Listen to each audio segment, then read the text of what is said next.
வணக்கம். ஸ்ரீ மாந்திரீக பயிற்சி மையம் குருஜி பேசுறேன். ஆ போன பௌர்ணமிக்கு நம்மகிட்ட சில மந்திர பயிற்சி கத்துக்க ஆட்கள் வந்திருந்தாங்க. கத்துக்கணும் போனாங்க. இப்போ புது நபர்கள் வரக்கூடியவங்களுக்காக இந்த வீடியோ போடுறோம்.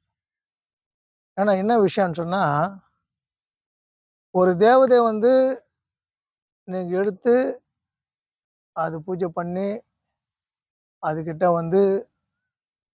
அஷ்டகர்மத்தையும் செய்ய சொல்லி, நீங்க வரம் வாங்கும்போது, அந்த தேவதை உங்களுக்கு செய்றதுக்கு ரெடியா இருக்கும்.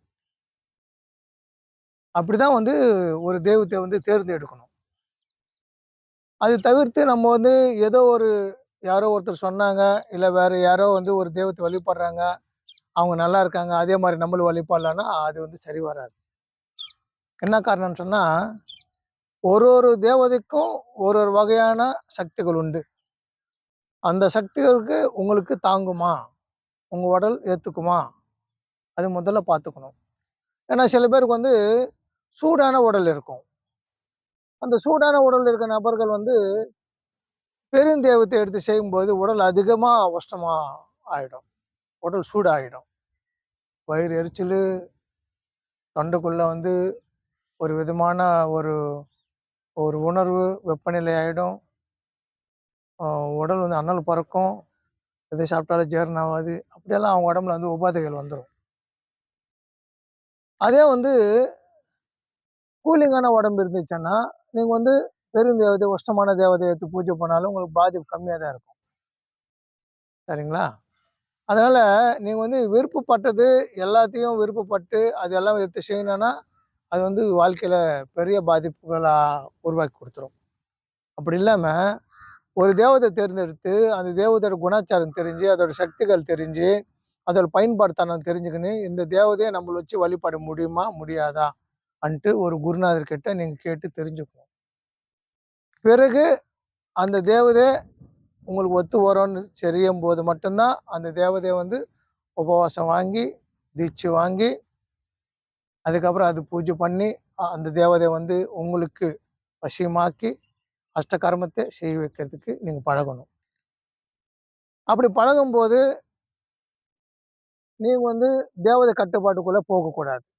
தேவதை உங்க கட்டுப்பாட்டுக்குள்ள வச்சுக்கணும். ஏன்னா தேவதை சொல்றதெல்லாம் நீங்க செய்ய ஆரம்பிச்சீங்கன்னா, அதுக்கப்புறம் உங்களோட குணாச்சாரம் எல்லாமே மாறி போயிடும். உங்களோட இயல்பான மனநிலை மாறி போயிடும்.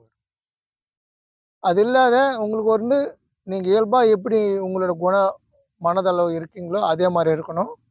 தேவதை கிட்ட என்ன சொல்லணும்? நான் குடுக்குற வேலை செஞ்சு குடுங்க. அதுக்கு நான் உங்களுக்கு என்ன படையல் வைக்கணும்? என்ன பூஜைகள் வைக்கணும்? கேட்டு அந்த வேலைய நீங்க கேட்கிற வேலைய செஞ்சு முடிச்சுக்கலாம். தப்பில்ல. சரிங்களா? இப்படி இருந்தா மட்டும் தான் உங்களுக்கும் ஒரு பாதிப்பு இல்லாம இருக்கும். சரிங்களா? அது தவிர்த்து நான் ஒரு 4, 5 தேவதை எடுத்து பூஜை பண்ணுவேன். எனக்கு அந்த தேவதை இருக்கு, இந்த தேவதை இருக்குன்னு நீங்க போனீங்கன்னா, உடல்ல இருக்க சத்தெல்லாம் குறைஞ்சு, ஒ வரப்போற காலத்துல உடல் ரொம்ப வீக் ஆயி, உடல் பாதிப்பு ஏற்படுத்தி குடுத்துரும். நீங்க செய்யக்கூடிய வேலைகள் பலன் இல்லாம போயிடும். அதனால மந்திர பிரயோகம்ன்றது சாதாரண விஷயம் கிடையாது. இது ரொம்ப சக்தி வாய்ந்தது. ஒரு 5 வருஷம் உங்களுக்கு எந்த பாதிப்பும் தெரியாது. 5 வருஷம் கழிச்சு அது பாதிப்பு உடம்புக்குள்ள அந்த சத்து எவ்வளோ குறைஞ்சிருக்குன்னு அதுக்கப்புறம் தான் நீங்க உணர்வீங்க. அதுக்கப்புறம் நீங்க நினைச்சாலும் பழைய உடம்பு, பழைய ஸ்ட்ரென்த்த கொண்டு வர முடியாது. அதனால மாந்திரீக அடுத்த சிஷ்யமார்கள் என்கிட்ட வரும்போது, தெளிவான சிந்தனையில எந்த தேவதை உங்களுக்கு வேணுமோ, அந்த தேவதை பத்தி முழுமையா தெரிஞ்சுக்கிட்டு, அதுக்கப்புறம் நீங்க அந்த தேவதை பயிற்சி எடுத்து செஞ்சீங்கன்னா, உங்களுக்கு நல்லா இருக்கும். அதே சமயத்துல எல்லா வகையான சித்துக்கள் உங்களுக்கு ஏற்படும். நீங்க எல்லாரும் நல்லா இருக்கணும்னு சொல்லி வேண்டிக்கிறேன். ஓம் நமச்சிவாய.